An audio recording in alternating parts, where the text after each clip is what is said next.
नमस्कार, स्वागत है आपका हमारे चैनल फिल्मी वाणी पर।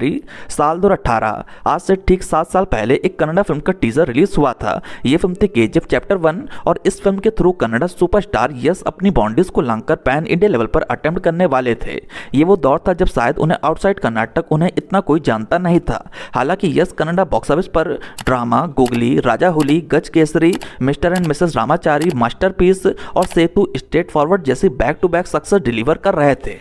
In fact Mr and Mrs Ramachari जो कि साल 2014 में रिलीज हुई थी, इस फिल्म ने अकेले कन्नड़ा बॉक्स ऑफिस पर 50 करोड़ की कमाई करके दिखाई और इसी के साथ ये उस साल की हाईएस्ट ग्रॉसर फिल्म के तौर पर भी टर्न आउट हुई। दोस्तों, ये फिल्म कन्नड़ा बॉक्स ऑफिस पर लगातार 200 दिनों तक चलती रही। साथ ही साथ यश के कैरियर की 5th कंसेक्यूटिव सक्सेस रही, यानी कि बिफोर केजीएफ यश ने back to back 7 success deliver कर रखी थी।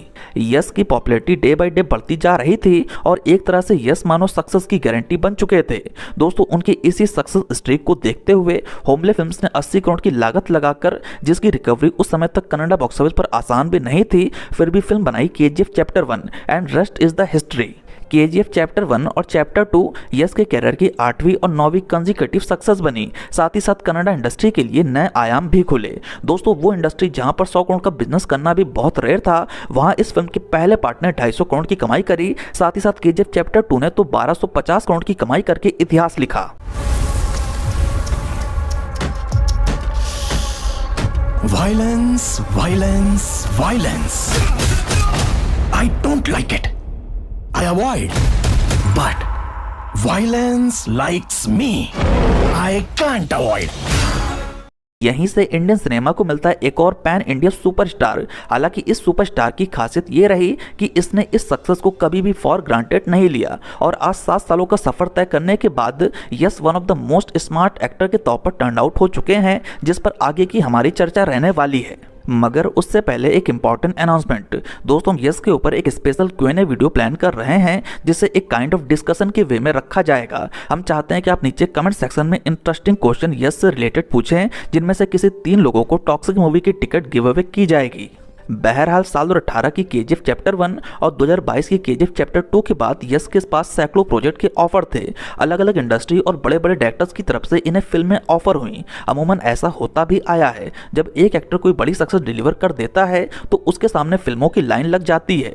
ओवर कॉन्फिडेंस में आकर स्टार बिना सोचे समझे कई फिल्मों को साइन कर लेते हैं, जिनका हर्जाना उन्हें आगे चल के चुकाना पड़ता है। कुमार गौरव, राहुल राय और कुछ हद तक गोविंदा भी इसका शिकार हुए, मगर थैंकफुली यश ने ऐसी गलती नहीं करी। दोस्तों, कहते हैं great success comes with great responsibility, और शायद इसी के चलते यश पहले से काफ़ी ज़्यादा चूजी और सेलेक्टिव हो चुके हैं। इनफैक्ट 2022 की बाद से अब तक यश की कोई भी दूसरी फिल्म हमें देखने को नहीं मिली है।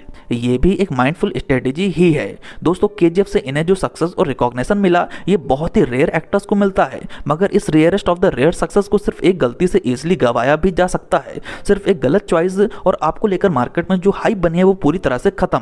यस ने स्मार्टली इस बात को समझा कि लोगों की एक्सपेक्टेशन उनसे कहीं ज़्यादा है, जिस पर अब उन्हें खरे उतरना होगा। यस ने पिछले 3 सालों से अपने अराउंड में एक काइंड ऑफ मिस्ट्री बना रखी है। ये मीडिया में बहुत कम दिखते हैं, इंटरव्यू और पॉडकास्ट वगैरह से भी दूर रहते हैं, ताकि लोग उन्हें थिएटर देखने आए, और कहीं ना कहीं यस इस चीज़ में पूरी तरह से सफल भी हुए हैं। इनके अराउंड में एक काइंड ऑफ डिमांड उठ चुकी है, जिसकी सप्लाई ये साल 2026 की टॉक्सिक और रामायणा से पूरी करेंगे। दोस्तों, पहले एक कहावत थी कि जितना दिखोगे उतना बिकोगे, लेकिन आज इसका पूरा उल्टा हो चुका है और यही प्रॉब्लम अजय देवगन और अक्षय कुमार जैसे एक्टर के साथ हो रही है। यस ने बहुत ही वाइजली एक दशक रूल किया है। साल 2018 की केजीएफ चैप्टर 1 से लेकर साल 2028 तक यस प्राइम डिस्कशन में रहेंगे, और अगर यस अपनी स्ट्रेटेजी ऐसे ही सॉलिड रखेंगे तो यस का अगला दशक भी ऐसे ही प्राइम में बीतेगा। अगर हम गौर से देखें तो साल 2018 का केजीएफ चैप्टर 1, साल 2022 का केजीएफ चैप्टर 2, साल 2026 में टॉक्सिक और रामायणा का पार्ट 1, वहीं साल 2027 में रामायणा का पार्ट 2, साल 2028 में भी यस फिर से आपको फिल्मों में ना दिखें, और कहीं ना कहीं यस ने एक तरह से सिंगल हैंडली एक दशक को पूरी तरह से रूल किया है। अच्छी बात यह है कि इनके अपकमिंग प्रोजेक्ट पर डाउट नहीं है। ऑन पेपर ये सारी फिल्में ब्लॉकबस्टर नजर आ रही हैं। दोस्तों, इनके अपकमिंग लाइनअप पर हम आगे चर्चा जरूर करेंगे, मगर उससे पहले मैं बात करना चाहूँगा यस के माइंडसेट पर। देखिए, इसमें कोई डाउट नहीं है कि यस फिलहाल इंडिया के मोस्ट डिमांडेड एसेट हैं, जिन्हें मेकर बड़े आराम से 150 करोड़, 200 करोड़ और यहाँ तक कि 250 करोड़ की फीस दे देंगे, क्योंकि प्रोड्यूसर्स और इन्वेस्टर्स को पता है कि यस अगर उनका हीरो है तो उन्हें डिजिटली और सैटेलाइट पर काफ़ी बड़ी डील मिलेगी। साथ ही साथ अलग अलग लैंग्वेज में डब करके अच्छे पैसे तो कमाएंगे मिलेंगे ही, साथ ही साथ थिएट्रिकली जो रेवेन्यू होगा वो अलग।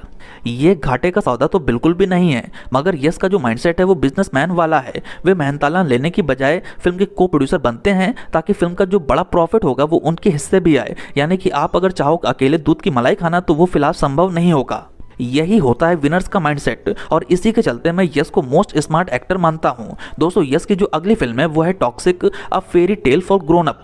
दोस्तों यहाँ भी यस फिल्म के को प्रोड्यूसर है। दोस्तों ये जो फिल्म है इसे कन्नड़ा के साथ साथ इंग्लिश में साइमल्टेनियसली शूट किया जा रहा है और इसे टोटल 6 भाषाओं में रिलीज किया जाएगा। रिपोर्ट्स की माने तो ये एक पीरियड गैंगस्टर फिल्म होने वाली है जहां पर यस आपको माफिया के तौर पर देखने को मिलेंगे। साथ ही साथ यहां पर आपको कुछ फैंटेसी एलिमेंट भी दिखाए जाएंगे। फिल्म ओवरसीज मार्केट में बड़ा अटेम्प्ट करने वाली है। दोस्तों ये 3 सालों के बाद होगा जब यस किसी फिल्म में देखने को मिलेंगे, और इस फिल्म की हाइप जबरदस्त है और ऑडियंस इस फिल्म को देखने के लिए पूरी तरह से इंतजार बैठी है। इसी साल रामायण के पार्ट 1 में यस अगेन हमें देखने को मिलेंगे, जो कि दिवाली साल 2026 पर रिलीज हो रही है। अगेन एक मैग्नम ओपस फिल्म जहां पर यस फिल्म के को प्रोड्यूसर भी हैं। फिल्म का बजट 4000 करोड़ बताया जा रहा है, यानी कि ईच पार्ट फिल्म की जो कॉस्टिंग है वो है तकरीबन 2000 करोड़। ओवरसीज मार्केट में ये फिल्म बड़ा अटेम्प्ट करने वाली है और ये जो फिल्म होगी हॉलीवुड की बड़ी बड़ी फिल्मों को टक्कर देगी। इस फिल्म में यस हमें रावण के तौर पर देखने को मिलेंगे। Again great decision. दोस्तों इस तरह के किरदार को प्ले करना अपने में once in a lifetime opportunity होती है और मुझे यकीन है कि यस इस किरदार को पूरी तरह से न्याय देंगे। इसका पार्ट 2 आपको साल 2027 की दिवाली पर देखने को मिलेगा और डेफिनेटली ये फिल्म इतिहास लिखेगी। दोस्तों यस का जो ऑरा है, जो पर्सनैलिटी है, वो डेफिनेटली रावण के किरदार में बहुत अच्छे से सूट हो रही है और मैं लिटरली इस फिल्म को देखने के लिए काफ़ी एक्साइटेड हूँ। मोस्ट प्रॉब्ली साल 2028 में आपको यस की कोई भी फिल्म देखने को नहीं मिलेगी, वहीं साल 2029 या फिर 30 में आपको केजीएफ का तीसरा पार्ट देखने को मिल जाएगा। फिल्म की शूटिंग शायद से साल 2027 के लास्ट में स्टार्ट हो सकती है। फिलहाल फिल्म के डायरेक्टर प्रशांत नील इस समय जूनियर एनटीआर को लेकर फिल्म बनाने में व्यस्त हैं, जो कि 2027 में रिलीज होगी। उसके तुरंत बाद केजीएफ चैप्टर 3 फ्लोर पर जानी चाहिए, जो कि 2029 या फिर 30 तक रिलीज होगी। ये फिल्म भी ऑन पेपर 2000 करोड़ का बिजनेस करने का प्रॉपर पोटेंशियल रखती है।